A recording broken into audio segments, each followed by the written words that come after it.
So, you want to take the JPT exam? Well, I've just taken the exam today and I'm here to tell you the information you need to know in English. Full disclaimer, I am only that N5 level. I wanted to do the official JLPT exam, but it was taking place at the time it didn't work for me. This JPT exam takes place every single month in Japan. So if you're in Tokyo and you want to test your language skills, maybe this is the one for you. So what does the exam cost? It costs about this much, and that gets you entrance into it and some sort of certification at the end.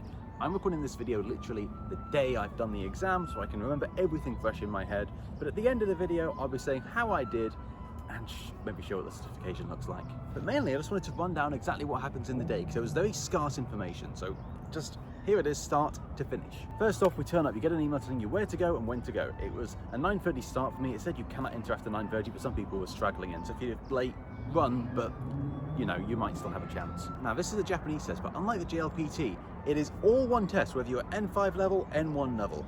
They bunch you all together.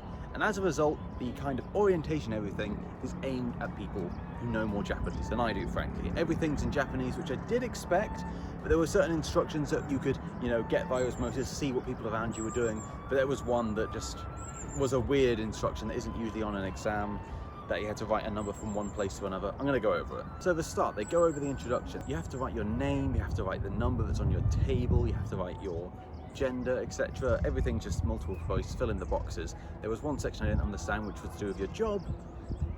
I put media because I decided I was gonna make a YouTube video about this, but that's not technically true. Whatever. They go through a ton of different orientation. For example, they literally come around and check that everybody's phone is turned off. They want you to put it on and touch the screen in front of you. So you can expect to see that. They said you're allowed a pencil and an eraser. I had a pencil sharpener on my table. They didn't mind that. So even with my very little Japanese, most of the information was pretty self-explanatory. You can see where to fill your name in. Other than that, the only bit that wasn't is once they checked your phone, they hand you the actual test book that has a number in the top right that you need to put in the top right of your test sheet. So make sure you remember. That's the only bit that the person next to me kind of pointed, and I went, oh, arigato, I understand that now. And after all that introduction bit out of the way, it's now time for the actual test itself, which is split into speaking and reading. I thought I was going to be better at reading. Boy, was I wrong.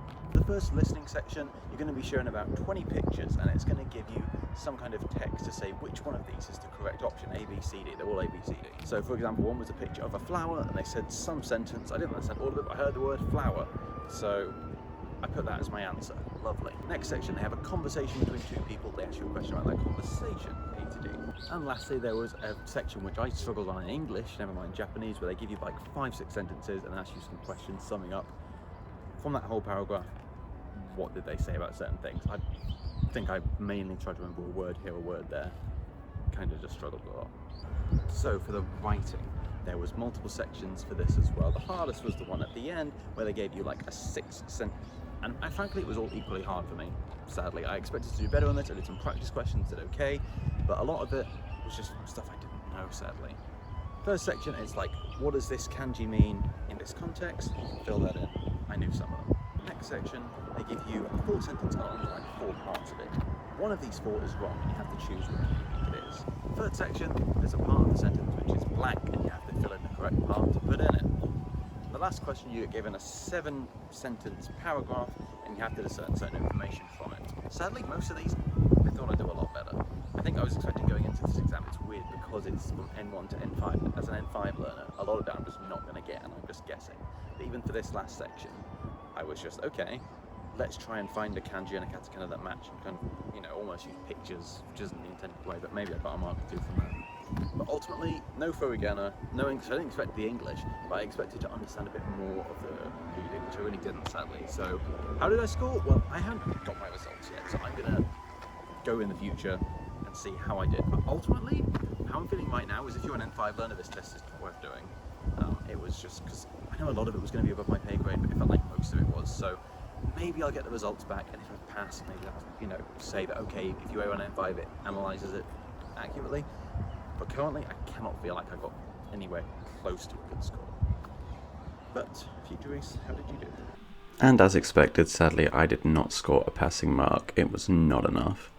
So, if you're N5 level, don't take this. Thanks for watching.